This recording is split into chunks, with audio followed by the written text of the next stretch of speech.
He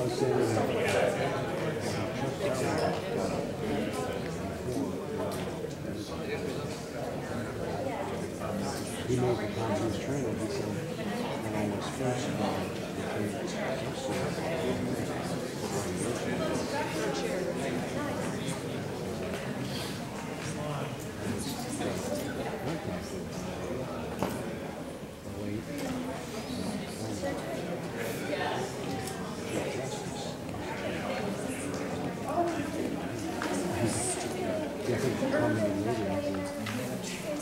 he's trying to think of a name. I'm sitting there and I know exactly that. So I'm trying to still here.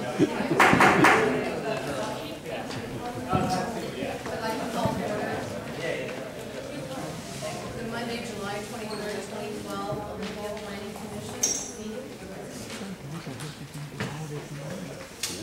Roll call, please, Tom. Barty. Present. Dr. Vaughn. Here. Paul Newman. Here. Larry Levine. Here. Ron Parker. Here. James Reddick. Here. Rob Richards. Here. Cindy Towson. Present. Thank you, Tom. Let the record reflect that all 9 planning commissioners are here in attendance this evening. Commissioners, we have an agenda before us. Pretty straightforward what we're to address this evening. Are there any suggested additions or corrections to the agenda? If not, I'll entertain a motion to approve as proposed. It's been moved and seconded. Any discussion? All those in favor signify by saying aye. Aye. Opposed? Abstention? Motion passes. Any announcements? Amy, staff? Any announcements by commissioners? Vice Chair Reed?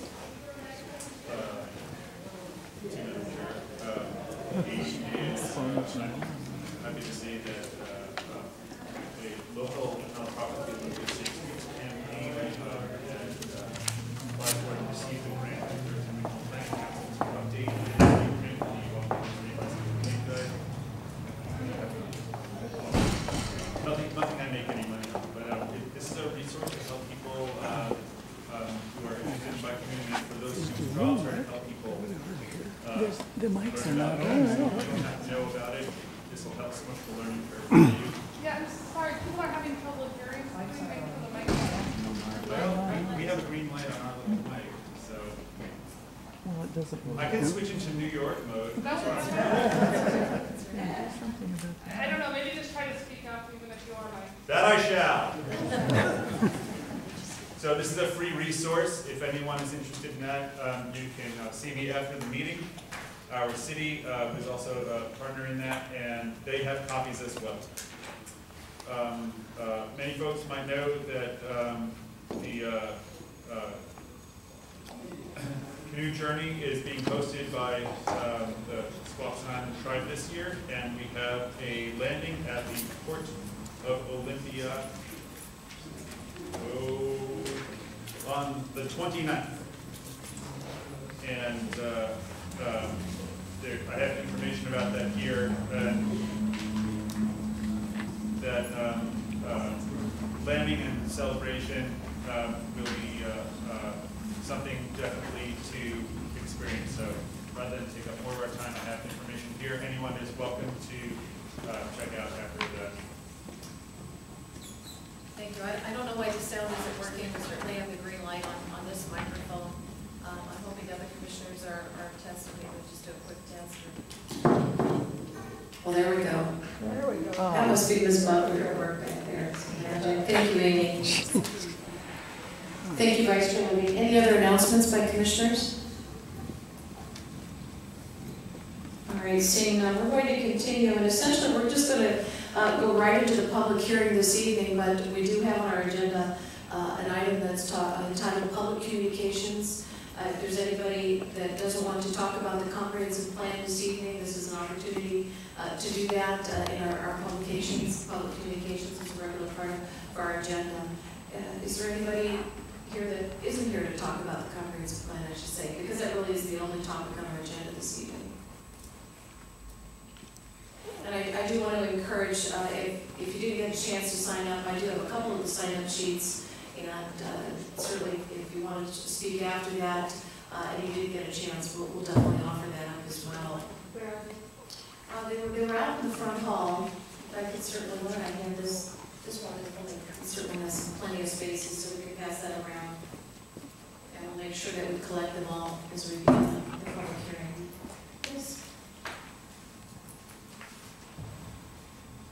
Again, if I could, we really aren't going to be talking about a staff report this evening, but there are a couple of housekeeping issues that I'd like to address as far as the public process. This is the Olympia Planning Commission's public process for the comprehensive plan.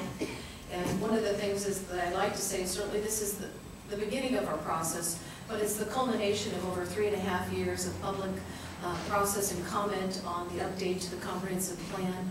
It started in November 2009. It was a kickoff, and it's certainly been entitled the Imagine Olympia process that went on essentially from November 2009 through a series of focus meetings and community meetings and an open house. And as part of the packet this evening, if you also saw it, so there's a kind of a quick synopsis that although this is the beginning of our formal process, it's not the end by any means.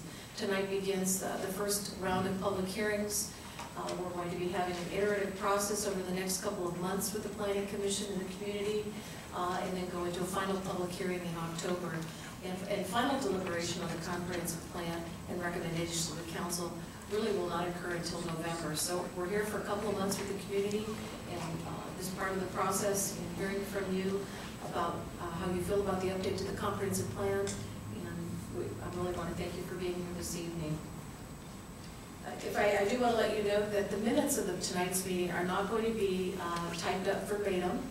There will be formal minutes of the Commission's record this evening, but they are not going to be verbatim. As I said, the city has gone to a new process called Legistar, so you could pull up the meeting in the sense of a recording of the hearing and be able to hear that if you want to transcribe that or get the minutes of how the hearing has gone underway. But the minutes will probably come in a few weeks as far as tonight's recording. Commissioners will be taking fastidious notes. Anything that's submitted into the record this evening, Wednesday night or Thursday, or certainly by Friday, will be part of the record, and all commissioners will receive copies of that material. So I encourage you to continue your communications with staff and providing materials, because the commissioners will get copies of everything. It's my understanding that there was a flyer that was distributed to members of the community, property owners, and I just want to cover a couple of things regarding that. Tonight's hearing is not on the Shoreline Master Program. The Commission has concluded its review and recommendation to the Olympia Council on the update to the Shoreline Master Program. We completed our work on that document in March. The Council is embarking on its public process, and that will start this Saturday, July 28th, and that is going to be basically from 8:30 to noon at the Olympia Center. So tonight's hearing is not about the Shoreline Master Program, it is about the comprehensive plan. So I'm going to kind of hold this up. I know that Mr. Jorgensen is taking the meeting this evening, so I do also want to let you know that the meeting is being taped by a citizen. But this flyer went out. This is not from the City of Olympia. It referenced an address that was one of the City of Olympia's parking lots. But this is not a publication, this is not part of the official notice that went out from the city. So if you receive this, know that it's not from the city, it's not from the Planning Commission or the Council. And I apologize if you've been misled this evening in that respect. So I do know that this has brought up some questions perhaps in the lobby as you visited with staff and wondering what was basically going to be conducted this evening. But I certainly encourage you on behalf of my fellow commissioners, if you have questions about the Shoreline Master Program, to become involved in the Olympia Council process, which again will begin Saturday morning there at the Olympia Center at 8:30. And you can contact Carrie Hornbein, who has been the lead staff with the city on that process. One other item, I think, before we get started as well, is tonight, as I said earlier, is the culmination of over 3.5 years of the update of the plan. Throughout the Imagine Olympia process, you might imagine the reams of information that was collected, heard from the community, submitted from the community, whether individually or collectively from groups. That Imagine Olympia process basically was a coalescence and became the April draft. That became a staff draft of reviewing the update to the comp plan, community comments. The April draft then received over a 60-day comment period from the community, and then that document became the July draft. Tonight's public hearing draft, which is the July draft, you can't say anything easier than that, it says July on the front, is the staff's proposal based on the record that has been submitted to date through Imagine Olympia. It is not the commission's proposal. It is the proposal of the staff based on the input received from the community and what we heard throughout the Imagine Olympia process. So I just want to kind of make that clear. The commission is hearing your testimony on this draft, and that's what we'll be basing our process on and our deliberations here in the next several months. So I just want to make that clear how this became into being as well. And if you have any questions on that, certainly ask us throughout the process here, contact staff that have been involved, council members and so forth. As I said, this has been over a 3.5-year process. Tonight's, and it's been a long discussion, and I think very fruitful for planning commissioners as we've been going through, what is our process going to look like in the sense of public testimony in a formal setting like this evening, at every meeting through the Planning Commission for the next couple of months, a formal public hearing at the end. So we're really test driving a new process for the city of Olympia, frankly, in the sense of how we're going to receive input throughout the process at every meeting. And again, as you saw the agenda about what types of topics that we're going to focus on, that'll be the work of the Comprehensive Plan Subcommittee and the full commission to talk about what did we hear tonight throughout this week, what type of issues are kind of gelling to the top. And it could be 50 topics, it could be 5. And how is the commission going to tackle that in the sense of the update and the prioritization and the recommendation in council? And my fellow commissioners and myself will be certainly developing that work program here over the next, really the bulk of August. That'll be a lot of our work to decide how to basically approach the public comments and strategize in really an effective manner. The timeline for the commission is very aggressive, and I think that's been noted in the community of updating the comprehensive plan, listening to the community, getting a document to council by the end of the year, and certainly something in our charter. It's part of our work program to do our best along the path here and working with the Land Use Committee, City Council, certainly the City Council as well, in coming up with a recommendation of the update process, and then passing that on to the City Council for 2013, and then the Commission moving forward with its other assignments as well. If you had a chance, I apologize, I'm going to kind of read what our testimony will look like this evening. There's a couple of options that the Commission adopted. One may be a 1 or 2 person folks basically approaching the dais and providing public comment. It could be written and certainly oral, but with a time limit of 10 minutes. We are going to use a timer this evening. In that sense, it'll be traditional in the sense of what the City Council does. So that'll have a 10-minute timer. I've got a person over there. If you just raise your hand, it's going to be running the timer. Option B will be a panel of perhaps 3 or 4 people with a time limit of 15 minutes. The Commission felt that perhaps sometimes people are more comfortable maybe with someone else in providing testimony. Maybe there are common topics amongst individuals or groups within the community. So we wanted to look at perhaps providing some flexibility in how testimony is received. The other process that we've also engaged in that we'd like to do this evening is to ask clarifying questions. So when Mr. Laws gets up, I'm just looking at Keith right now, when he gets up to provide his testimony, if Commissioner Horn has a question, allow him the chance to perhaps a follow-up or a clarifying question. It's not to lead any testimony by any means, but to ask if it's not clear perhaps what is being provided to the Commission. So it's a chance just to have that opportunity with a community member at the microphone right then and there. And hopefully I think that's good for us as well, and we'll see how it works. And we appreciate your indulgence through that. We are set for a couple hours this evening. The notice did include that the hearing could continue until Wednesday, the 25th, and potentially Thursday, the 26th. So this is public hearing week in that respect. So we appreciate your indulgence as we go through this. We've been working very hard as a view over the last couple of years. Commissioners, I'm going to ask if you have any questions about how we're going to conduct ourselves in the hearing. If there's any concerns that you have as a participating commissioner in the hearing. In that sense, again, we are in a legislative capacity in the sense that it's not typical and not quasi-judicial like in a rezone. Comprehensive plan is a legislative document, and that's certainly the capacity that the commission is in this evening. Not hearing any, I'm going to go ahead and open the public hearing. And again, this is a public hearing of the Olympia Planning Commission for the update of the comprehensive plan. And I'm going to apologize right off the bat if I don't enunciate your name correctly, so I apologize. The first person I have on the list, I know there's one that may be circulating as well, is Susan Alschwing. Yeah, let's go ahead. I apologize. Thank you, Susan. So we're going to go ahead and go to the dais, and the microphone is on. If you have a handout that you want to provide to commissioners beforehand that won't take away from your time at the microphone, go ahead and hand that to Commissioner Parker, and if we can circulate that down on the table, we'll make sure that staff has a copy as well, so that they get into the formal record. And again, we are building the formal record this evening for the commission and our public testimony. Good evening, Ms. Alschwing. Good evening. My name is Susan Alschwing. While reading through particularly the land uses and urban design chapter of this particular draft for the comp plan, I was happy to find many concepts that I championed. Just to make recognition of the importance of land near the water, protecting views and features of the community's landscapes, the importance of trees in many landscapes, seeking opportunities to create or enhance town squares with buildings, parks, plazas, and other small spaces in downtown.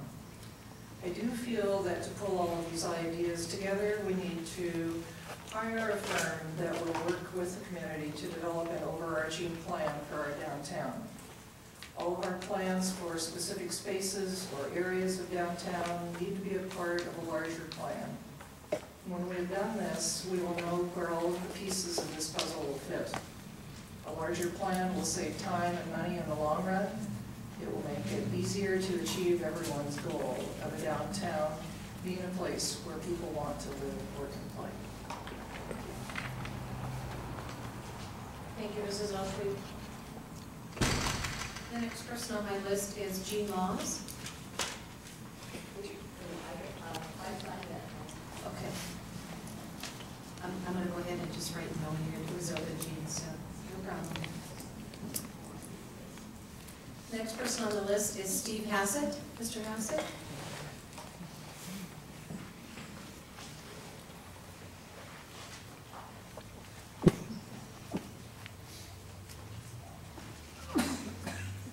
I'd like to thank the commission for the opportunity to speak, and I'd also like to thank Mike Sam for the information he gave us outside prior to the hearing. I live in the Caroline neighborhood. That's just off Capitol, just south of the, where Capitol crosses over I-5 and going to the Tumwater line. And it's the Caroline neighborhood and the Wildwood neighborhood. And we recently became aware of the fact that the comprehensive plan designates our neighborhood as an urban corridor. And it's raised a lot of concerns in our neighborhood, which is a very stable, single-family neighborhood. And we understand that this, in fact, has been a designation for some years, although, as I indicated, most of us in the neighborhood only recently became aware of this. And we would like to ask the commission to consider changing this designation from urban corridor. As I indicated, it's a very stable neighborhood, and we understand that as an urban corridor, it creates the possibility of opening the neighborhood up to development within a quarter-mile of Capitol Way, multi-use buildings, commercial buildings, apartment buildings, which would significantly change the character of the neighborhood. I do note that we are not opposed to the urban corridor concept in appropriate areas. And the poster out front in the lobby indicates that there are a number of urban corridors, including State and 4th Ave, Martin Way, I think Harrison on the west side, and elsewhere, although it does not mention our neighborhood on that poster. It almost seems like we're an afterthought. The poster also indicates that part of the vision for an urban corridor is to change from an area dominated by strict commercial and underdeveloped land into a neighborhood where people can enjoy walking, etc. And currently our neighborhood does not fit that characterization. It is not a neighborhood dominated by strict commercial use. It is not a neighborhood where there is underdeveloped land. As I've indicated, it's essentially a residential and quite built up and quite stable neighborhood. So for these reasons, we would ask the Commission to take the step of changing that designation. Thank you. Thank you, Mr. Hassett. Next person I have is Heather McPherson.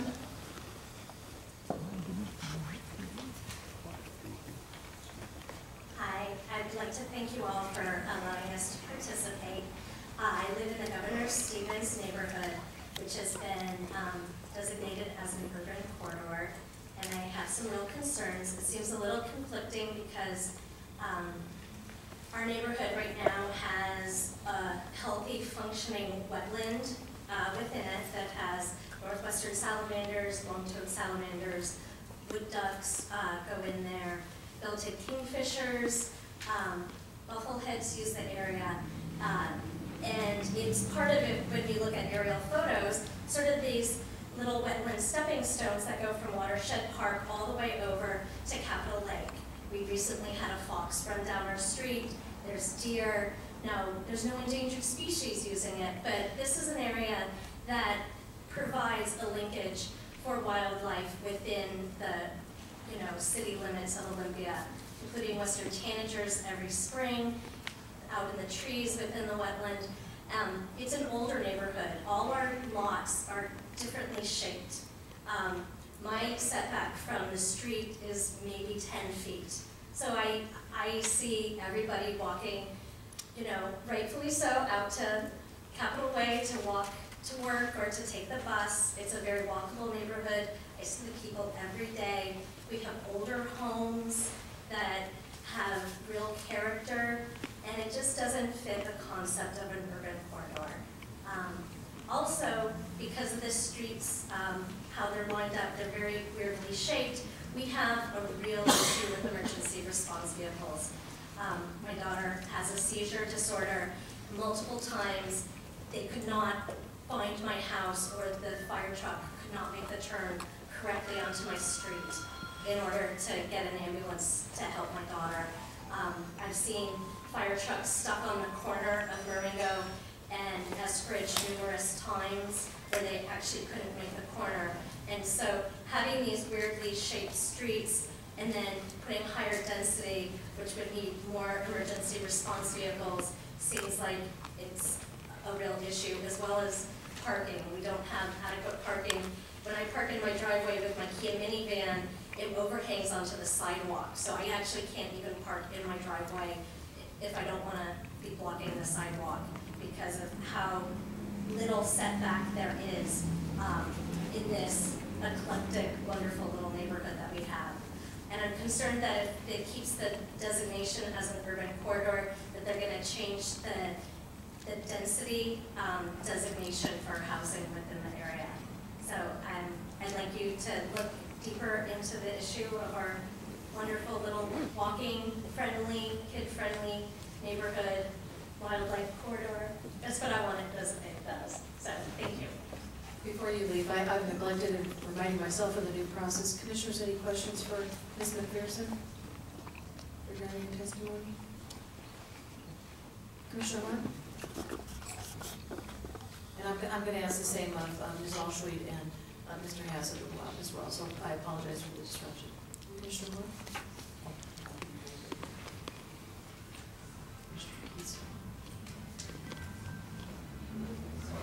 Before Commissioner Moore speaks, if you could put your phones on vibrate or altogether off, that we would appreciate that. Thank you. Thank you for coming. I just wanted to ask if your community has come together and put together some information that we'll be getting in written form so we understand the whole picture and who is the organized group that's proposing the change. Well, so far, I think it's just been members of our neighborhood. We just found out about it. None of us knew, including people who lived in the neighborhood quite a long time.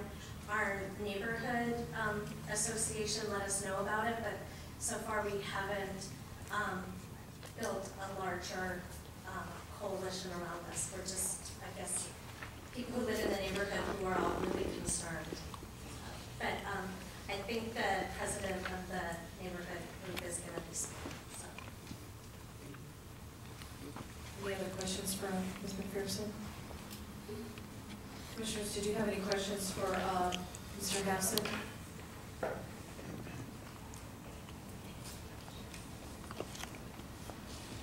Again, I apologize for the backtrack. Any questions of Ms. Allsweet? Thank you. I didn't get too deep without forgetting that part. Next person I have, and he signified that he did not want to speak, was Michael Clarkson. Is that still true, Mr. Clarkson? And again, I'm going to read the name of folks that have signed in, even if they've indicated that they didn't want to speak, just to make sure that. Keith Laws, you've indicated you didn't want to speak, Mr. Laws. The next person I have actually is a panel of 3 commissioners, and that's Carl C. Mr. C. And again, if you and your folks that would like to provide kind of a group testimony to the commission, again, the allotment will be 15 minutes for this, and commissioners, if you have questions afterwards. Commissioner Moore? Just a process question or a suggestion. Could we ask people to give their address, their name and address, so we know what neighborhood they live at, will help us understand the testimony. For the record, Ms. Allsweet lives at 3726 Wesley Loop. Mr. Hassett indicated he was in the Carlin neighborhood, and he's at 2932 Marengo Road Southeast. And then Ms. McPherson is at 2930 Marengo Road Southeast, also in the Carlin area. Mr. C., if you and your associates could provide your name and address for the record. Thank you. My name is Carl C. I'm at 3141 Fulton Street. My name is Ben Reuter. I am at 703 Governor Stevens Avenue, Southeast. My name is Erin Simmons. I live at 3403 Pearson.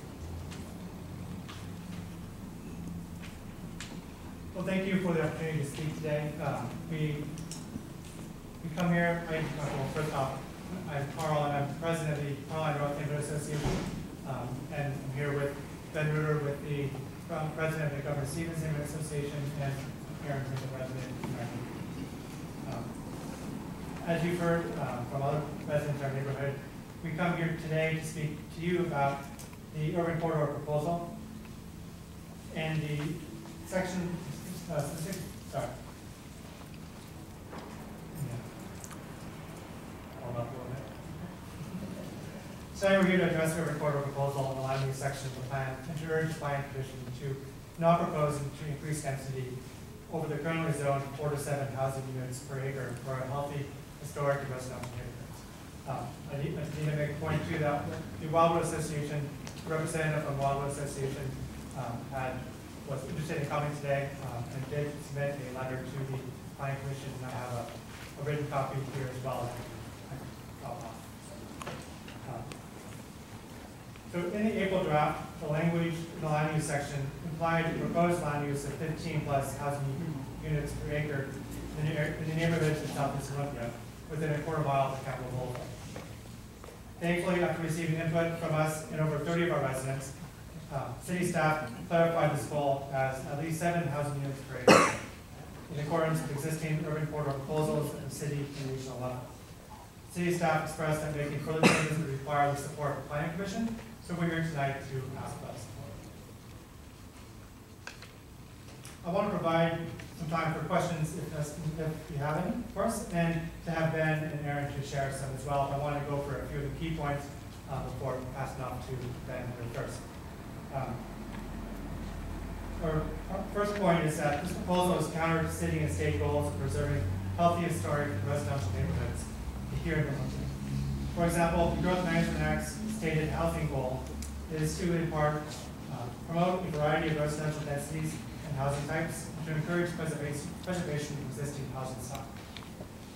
The historic preservation goal is to identify and encourage the preservation of lands, sites, and structures that have historical or archaeological significance. As you may know, Olympia has previously identified our neighborhoods here in Southeast Olympia as one of 5 selected historic neighborhoods in the Historic Preservation Assessment and Action Plan. These proposals are also countered to similar provisions in the proposed comprehensive plan regarding the preservation of residential and historic homes. Second, Olympia density proposals should remain focused on areas currently zoned high density, such as downtown and along the Harrison and 4th Street, Martin, and Pacific corridors. Encouraging development in our area will only decrease the capacity of the city to direct development to where it is already considered most appropriate. In addition, city staff have indicated that no firm definition of density is in place for the city of Olympia. For example, gross density versus net density for the development of these kind of plans. So the impact of our neighborhood is rather impossible to define. So for example, are we going from 4 to 7? What does it mean to go from a zone 4 to 7? We have an estimate of 3.5 to 5 acres of current density. What does that mean to go to 7+ for our neighborhood? We really, it's hard for us to envision what that would necessarily look like. So we feel it would be irresponsible and non-transparent to move forward with a new density proposal without adding at least a working definition of density into the comprehensive plan. Next, schools in our area are already nearing or exceeding capacity. Washington Middle School and Pioneer Elementary come to mind. Additional housing stock is likely to increase the crowding in our classrooms before the school district is able to address this problem.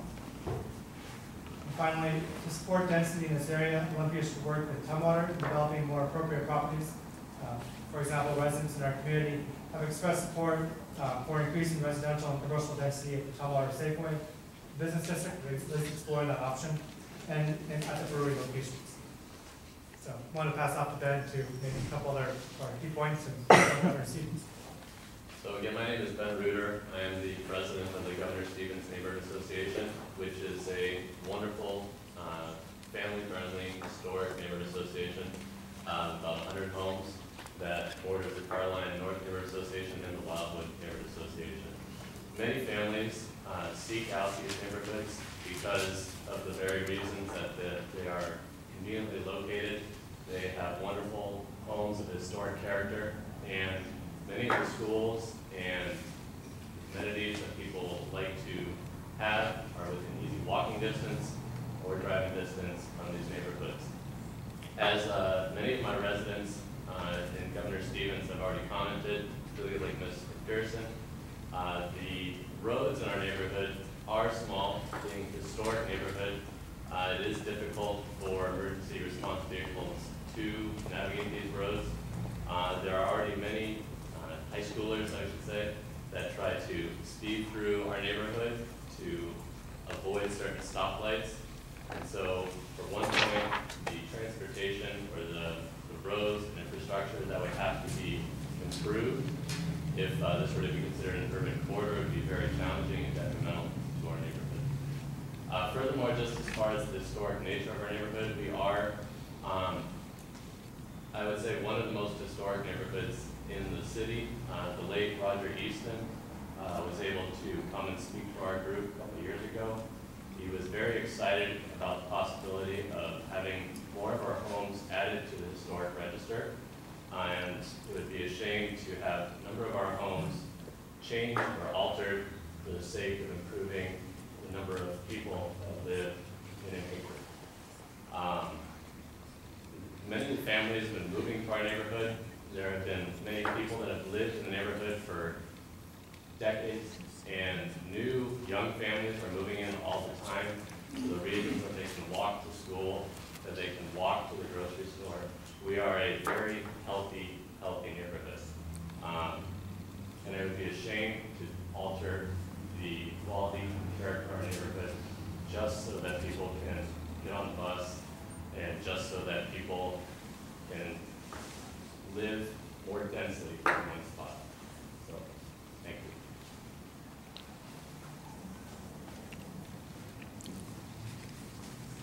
Ladies and gentlemen of the Planning Commission. Again, my name is Erin Simmons. I reside at 3403 Pierce Street in the Carlisle North neighborhood of Olympia. I grew up in Lacey and graduated from Timberline High School. After college, I moved back to this area. Met my husband, we moved to Seattle and spent a few years in Ballard. And then we decided to move home and raise our family here.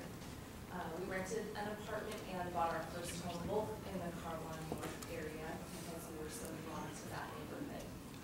I'm concerned about your proposal to increase density in our neighborhood and the urban corridor designation. We experienced this change while we lived in Ballard. We saw historical homes bought up, demolished, and then fourplex townhomes built in their place. These buildings came with tall fences and residents who were not engaged in the neighborhood at all. I feel that the change in density that you're suggesting in our neighborhood could result in the same thing that we witnessed in Ballard. I believe that in time, it would irreparably change the character of our neighborhood such that it would no longer be a desirable place in which to live, at least for the people who live there now and were drawn to that neighborhood for the reasons I expressed. Growing up in Lacey, I knew only one of my neighbors and not very well. We had to drive in order to do anything, and I knew that when I settled down, I wanted to live in a healthy neighborhood, a close-knit community that provided my family with a different lifestyle than what I grew up with. The Carlisle North neighborhood was the perfect fit. While searching for a place to live and raise our family, we had a few criteria. Historical area. I've always loved older homes and the charm of historic architecture. Schools. We were very happy to live near Pioneer Elementary and Olympia High School so that our children can walk. Safety. We researched the various historic neighborhoods of Olympia and found the Carlisle North area have a very low crime rate. Walkability. We can walk recreational on these residential streets, enjoying the scenery of a neighborhood where people care for their environment. We walk to Tumwater Safeway. We can walk to schools and inner city transit bus stops. And sitting at our dinner table, we see a constant flow of foot traffic down Pear Street. So we know we're surrounded by residents who value that the same way we do. Family friendly. We want to live in an area that's accessible for first-time home buyers like us who would choose to stay and raise their families in the area. We want our daughters to have friends down the street who they see at school every day. We love being surrounded by residents who have been in the neighborhood since its inception, as well as those who grew up there, moved away, and came back. The last is the sense of community. We joined the Carlisle North Neighborhood Association when we bought our home. We've attended neighborhood association meetings, have gotten valuable information about what's on in the community, and we've met residents in our neighborhood. We're very close to the people surrounding us, as well as friends from a few streets over. We weren't able to attend the walk party last year because we were in the hospital having given birth to our second daughter, but we all trotted down, all four of us, this year, and we hung out with about 50 fellow residents of our neighborhood, so we do love the community we live in. In summary, the Carlisle North neighborhood provides its residents with the benefits of a historical neighborhood that is safe, is in a central location, is family-friendly, and most of all, it fosters community. These are essentially the goals you outline in the comprehensive plan, yet I'm worried that the plans for increased density will not preserve the very things you intend to promote with the proposed urban corridor for our neighborhood. I fear the change in density you're proposing will change the character of the Carlisle neighborhood, Carlisle North area, such that it will no longer be a healthy neighborhood.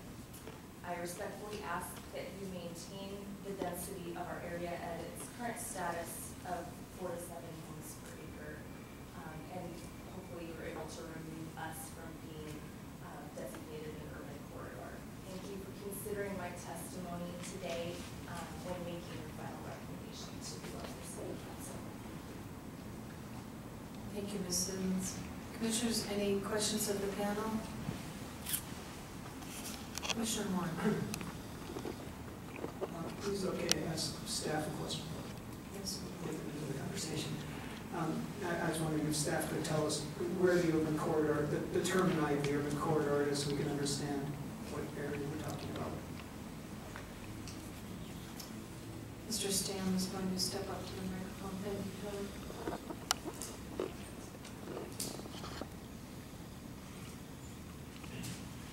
Stan, planning manager. I think I can do this without a map.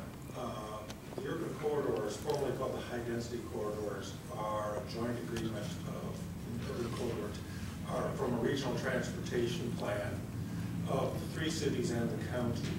The one in question here, Capital, terminates down in Tumwater near Tumwater Boulevard, where the new office building has been built by the state. I can't give you an exact terminus, but it runs all the way from downtown down Capitol Way and Capitol Boulevard. Now I should clarify, because I know the panel will if I don't. In Olympia's plan, the South Capitol neighborhood between the campus and Interstate 5 is not included in the urban corridor. If you look to some of the regional plans, it isn't, that area is included. Does that help, Commissioner Horn? Did you have any other questions of staff or the panel? I'm not arguing against you, but I think you probably understand why we're looking for increased density. And there are probably different ways to increase density with the accessory dwelling units and maybe duplexes, things like that, that aren't as severe maybe as the urban corridor designation. And get your thoughts on increasing density maybe in a different way than what's designated in the urban corridor's description.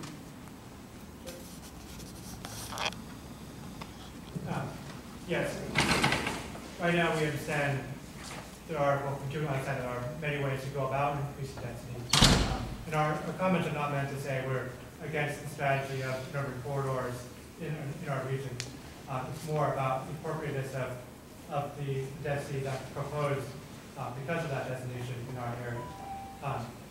We've not said we've not come out against the language about ADUs, for example, for residential neighborhoods that is in the plan. And see that there are options. Right now we do have duplexes in our neighborhood, and it does add to the parking issues in the neighborhood, being appropriate and whatnot. But we feel like those kind of options are more accessible or less impactful options for the neighborhood.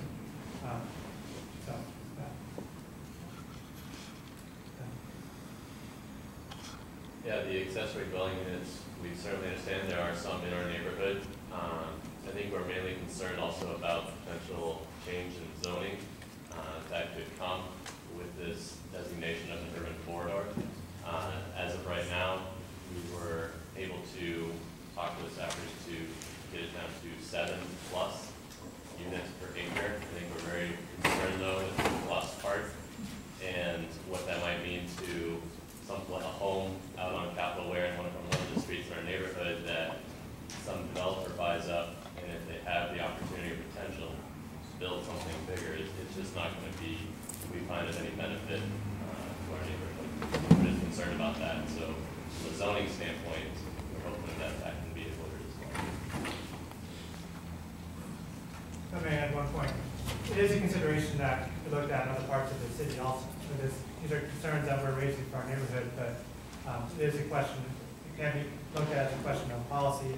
Is it appropriate to expand the current zoning that, if you look at the urban corridor in the proposal, it's much broader than the current zoning that's currently zoned for the city for certain areas.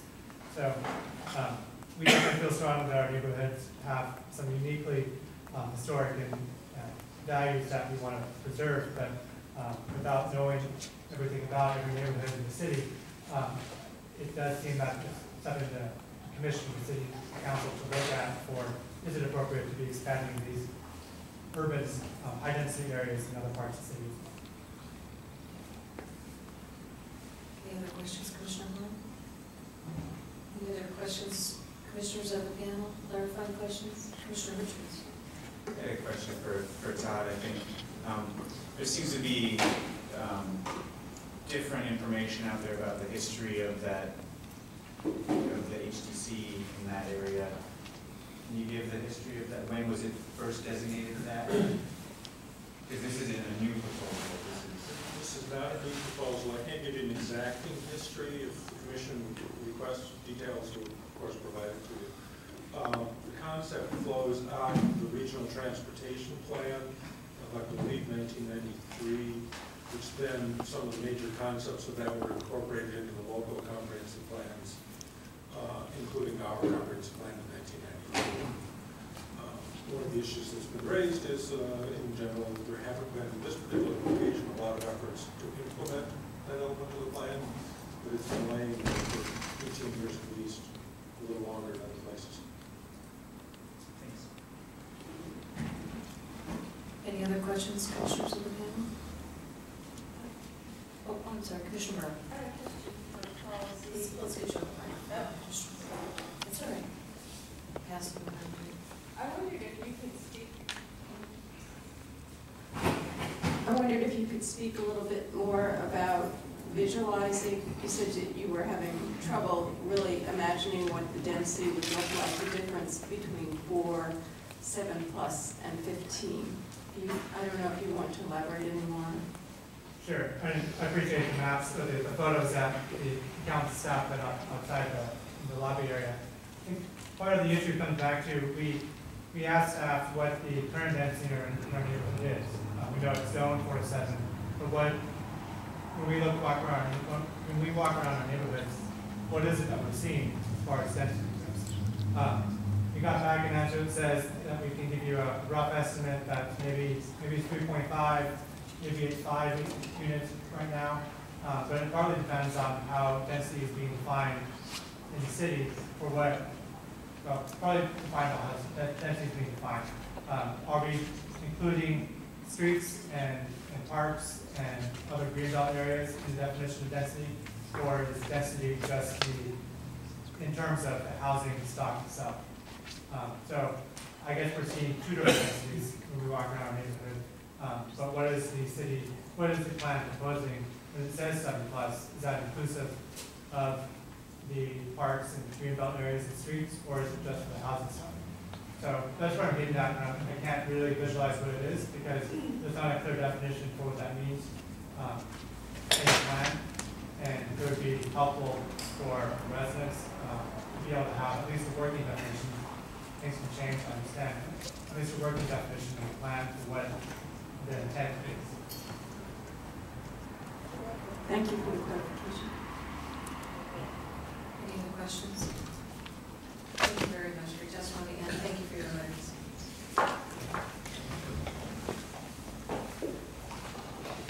The next person I have listed that has indicated that he did not want to speak is Kevin Stormans. Mr. Stormans? Yes. All right, thank you. The next person I have listed indicates a panel of 4. So if I call your name up here, Victor Speedrees, I apologize. Well, we have declined to speak this evening. Okay, okay, all right.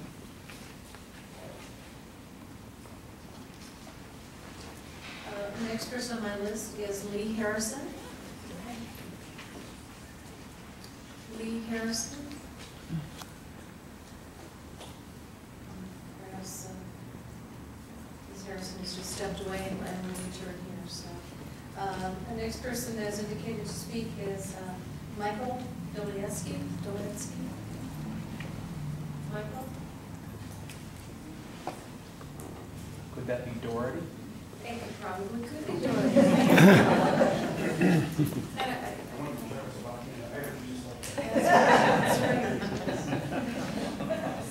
you, Mr. Doherty. And again, please state your address for the record. Thank you. My address is 2933 Marengo Road.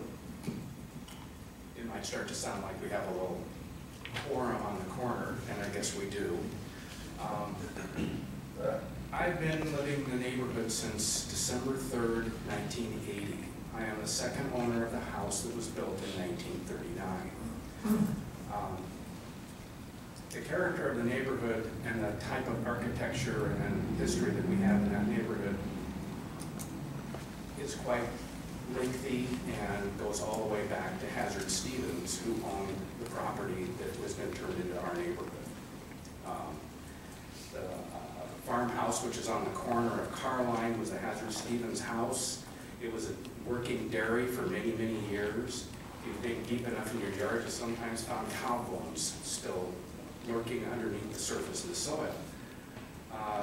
Changing the density of this neighborhood would change its historic value and the way that we operate, I think, pretty dramatically. And I think all the points have already been covered about parking and emergency vehicles and all of the things that increased density is going to have to do with this. I think it would make me very happy if a few of the members from this board here would walk our neighborhood on a Saturday afternoon around 4 or 5 and see what it looks like when everybody's home and all the cars are parked. Have a look at that. Imagine a fire truck trying to get down the street. I really don't have anything more to add than what's already been said. It's just that I think it needs to be said over and over. And we are an organized group, even though it may not seem like it today, and we will be heard. So I really appreciate this chance for you to listen to us and give our opinions on this. I think it's wonderful that the city of Olympia is open to its citizens the way that this is, and I appreciate that very much. Thank you. Thank you, Mr. Doherty. Any quick That's all right. Mr. Doherty may be asked to step up again. We're reminded to ask commissioners if they have any follow-up questions, any clarification needed. Commissioner Horn. Thank you. I hope, is this working? I heard Todd say, when he explained, that the South Capitol neighborhood is exempted from this designation as a corridor. How would you compare the historic nature of your community versus the South Capitol neighborhood? It comes from different roots.